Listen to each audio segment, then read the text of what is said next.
ନମସ୍କାର। ସମସ୍ତଙ୍କୁ ଡାଏଟ୍ ସମ୍ବଲପୁର ତରଫରୁ ସ୍ୱାଗତ ଜଣାଉଛି। ଆଜି ଆମେ ତୃତୀୟ ଶ୍ରେଣୀ ଭାଷାର ଶିକ୍ଷଣ ଫଳାଫଳ OD-3-12 ଯାହାକି ବିଭିନ୍ନ ଉଦ୍ଦେଶ୍ୟ ପାଇଁ ଲେଖିଥିବା ନିଜ ଲେଖାରେ ବିରାମ ଚିହ୍ନ ଯେପରି ପୂର୍ଣ୍ଣଚ୍ଛେଦ, କମା, ପ୍ରଶ୍ନବାଚକ ଚିହ୍ନକୁ ଉପଯୁକ୍ତ ଭାବରେ ବ୍ୟବହାର କରିବେ ସେହି ବିଷୟରେ ଆଲୋଚନା କରିବା। ଆଜି ଆଲୋଚନାର ଉଦ୍ଦେଶ୍ୟ ହେଲା ପିଲାମାନେ ବିଭିନ୍ନ ଲେଖାରେ ବ୍ୟବହୃତ ବିରାମ ଚିହ୍ନ ଅନୁସାରେ ଅନୁଚ୍ଛେଦକୁ ସଠିକ ଭାବରେ ପଢ଼ିବେ ଓ ନିଜ ଲେଖାରେ ଏହାର ସଠିକ ବ୍ୟବହାର କରିବେ।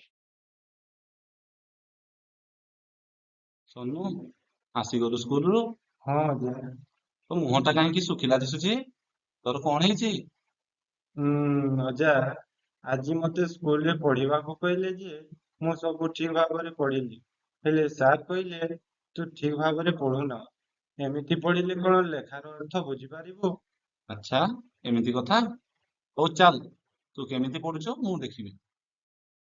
ସୋନୁ, ଏଇ ଅନୁଚ୍ଛେଦଟିକୁ ପଢିଲୁ, କେମିତି ପଢୁଛୁ ଦେଖିବା। ହଁ ଅଜା, ମୁଁ ପଢୁଛି, ତୁମେ ଶୁଣ।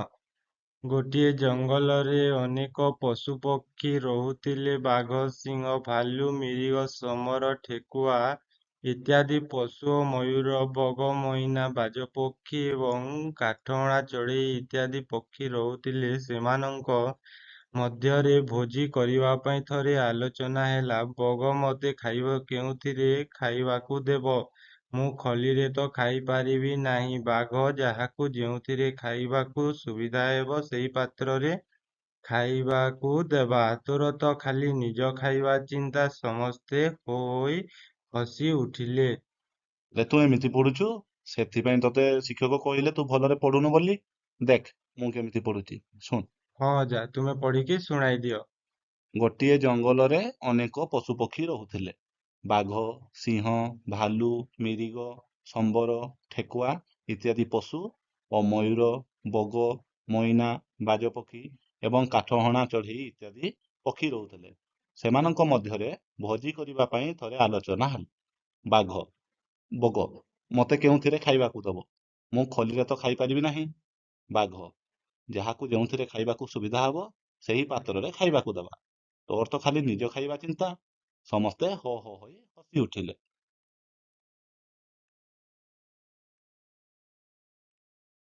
ଅଜା, ତୁମେ ତ ପଢିଲ, ମୁଁ ଶୁଣିଲି। ହେଲେ କାହିଁକି ତୁମେ ମଝିରେ ମଝିରେ ଟିକେ ରହୁଥିଲ? ମୁଁ ମଝିରେ ମଝିରେ ଟିକିଏ ଅଟକି ଯାଉଥିଲି। ସେ ଲେଖା ଭିତରେ କିଛି ବିରାମ ଚିହ୍ନ ଥିଲା। ଆଜି ମୁଁ ତତେ ସେ ବିରାମ ଚିହ୍ନ ବିଷୟରେ ବତେଇବି। ଦେଖ, ଏଇ ଯୋଉ ଚିହ୍ନଟି ଦେଖୁଛୁ, ଏହା ହଉଛି ପୂର୍ଣ୍ଣଚ୍ଛେଦ। ପୂର୍ଣ୍ଣଚ୍ଛେଦ ସମ୍ପୂର୍ଣ୍ଣ ଅର୍ଥ ପ୍ରକାଶ କରୁଥିବା ବାକ୍ୟ ଶେଷରେ ଦିଆଯାଏ। ଚାଲ କେତୋଟି ଉଦାହରଣ ଦେଖିବା।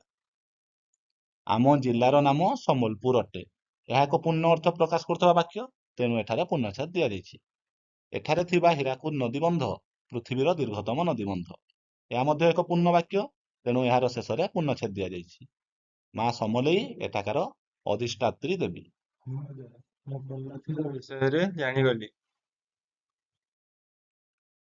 ଏବେ ଏଇ ଯୋଉ ଚିହ୍ନଟି ଦେଖୁଛୁ, ଏହା ହଉଛି କମା। ଗୋଟିଏ ବାକ୍ୟରେ ଏକାଧିକ ସମଜାତୀୟ ପଦକୁ ପୃଥକ କରିବା ପାଇଁ କମା ବ୍ୟବହୃତ ହୁଏ। ଏହି ବିରାମ ଚିହ୍ନଟି ସର୍ବାଧିକ ବ୍ୟବହାର ହୋଇଥାଏ। ଚାଲ କେତୋଟି ଉଦାହରଣ ଦେଖିବା। ଆମ ବଗିଚାରେ ଆମ୍ବ, ନଡ଼ିଆ, ପିଜୁଳି, ପଣସ, ଲିଚୁ ଓ କମଳା ଗଛ ଅଛି। ଆମ୍ବ, ନଡ଼ିଆ, ପିଜୁଳି, ପଣସ ଏସବୁ ସମଜାତୀୟ ପଦ, ସବୁ ଗଛର ନାମ ବୁଝଉଛି। ଓ କିମ୍ବା ଏବଂ ପୂର୍ବରୁ କମା ବ୍ୟବହୃତ ହୁଏ ନାହିଁ। ତେଣୁ ଓ ପୂର୍ବରୁ ଲିଚୁ ଅଛି, ଲିଚୁ ପାଖରେ ଆଉ କମା ବ୍ୟବହାର ହୁଏ ନାହିଁ। ଆମ ଶ୍ରେଣୀରେ ରାମ, ଭରତ, ଗୋବିନ୍ଦ ଓ ପ୍ରତିମା ପଢନ୍ତି। ଅଜା, ମୁଁ କମା ବିଷୟରେ ମଧ୍ୟ ଜାଣିଗଲି। ସାବାସ ନାତି ଚୋକା, ବୁଝିଗଲୁ ତ ତାହେଲେ? ଦେଖ, ଏଇ ଯୋଉ ଚିହ୍ନଟି ଦେଖୁଛୁ, ଏହାକୁ ପ୍ରଶ୍ନବାଚକ ଚିହ୍ନ କୁହାଯାଏ। ପ୍ରଶ୍ନ ପଚାରିବା ଅର୍ଥରେ ଲେଖାଯାଇଥିବା ବାକ୍ୟ ଶେଷରେ ପ୍ରଶ୍ନବାଚକ ଚିହ୍ନ ବ୍ୟବହାର ହୋଇଥାଏ। ଦେଖ କେତୋଟି ଉଦାହରଣ ଆମେ ଦେଖିବା ବର୍ତ୍ତମାନ। ତୁମର ନାମ କଣ? ଏଠାରେ ନାମ ପଚରା ଯାଇଛି, ତେଣୁ ଏହା ଗୋଟିଏ ପ୍ରଶ୍ନ ହେଲା। ପ୍ରଶ୍ନବାଚକ ଚିହ୍ନ ଅଛି। ତୁମେ କେଉଁ ଶ୍ରେଣୀରେ ପଢ? ତୁମେ ସକାଳୁ କେତେବେଳେ ଉଠ? ମୁଁ ପ୍ରଶ୍ନବାଚକ ଚିହ୍ନର ବ୍ୟବହାର ମଧ୍ୟ ଜାଣିଗଲି। ତାହେଲେ ଶୁଣ ଅଜା, ମୁଁ ଗୋଟେ ପ୍ରଶ୍ନବାଚକ ଚିହ୍ନ ଲାଗିଥିବା ଗୋଟେ ବାକ୍ୟ କହୁଛି। ତୁମକୁ କଣ ଖାଇବାକୁ ଭଲ ଲାଗେ? ଏଠାରେ ପ୍ରଶ୍ନବାଚକ ଚିହ୍ନ ଲାଗିଥିବା ଏକ ବାକ୍ୟ ଠିକ ଭାବରେ କହିଲି ତ? ଠିକ କହିଲୁ। ଠିକ ଅଛି, ସାବାସ୍। ଏଇଠି ଗୋଟିଏ ଅନୁଚ୍ଛେଦ ଦିଆଯାଇଛି, ପଢିଲୁ ୟାକୁ। ହଁ ଅଜା, ମୁଁ ପଢୁଛି, ତୁମେ ଶୁଣ। ଆମ ଦେଶର ନାମ ଭାରତ। ଏଠାରେ ଓଡ଼ିଆ, ବଙ୍ଗଳା, ତେଲୁଗୁ, ମରାଠୀ, ହିନ୍ଦୀ ଇତ୍ୟାଦି ଭାଷାଭାଷୀର ଲୋକ ବାସ କରନ୍ତି। ମୋ ଭାଷା ଓଡ଼ିଆ। ତୁମର ଭାଷା କ'ଣ? ଜାତି, ଧର୍ମ ନିର୍ବିଶେଷରେ ଆମେ ସମସ୍ତେ ଭାରତୀୟ।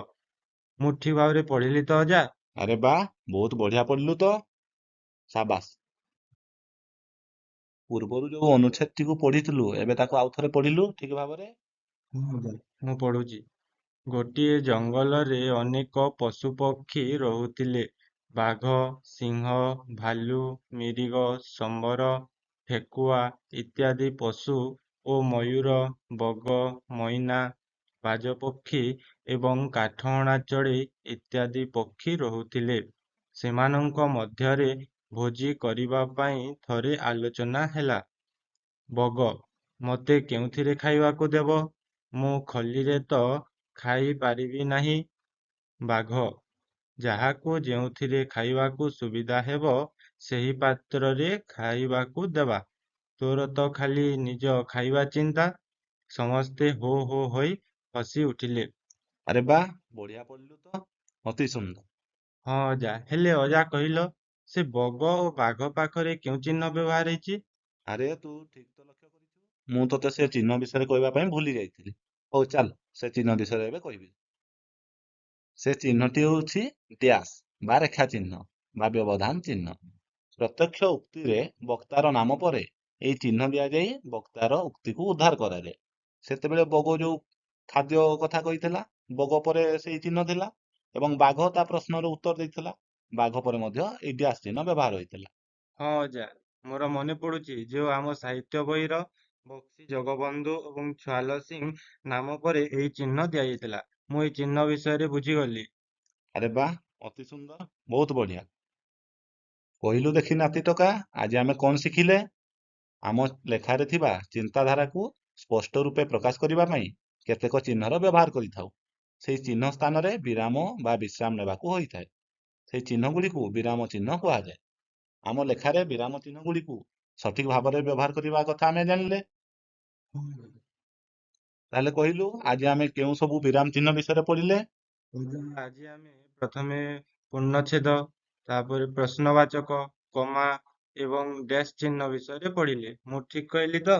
ଆରେ ବାଃ, ବଢିଆ କହିଲୁ ତ, ବୁଝିଗଲୁ ତାହେଲେ। ହଁ ଅଜା, ମୁଁ ବୁଝିଗଲି। ଧନ୍ୟବାଦ। ଧନ୍ୟବାଦ।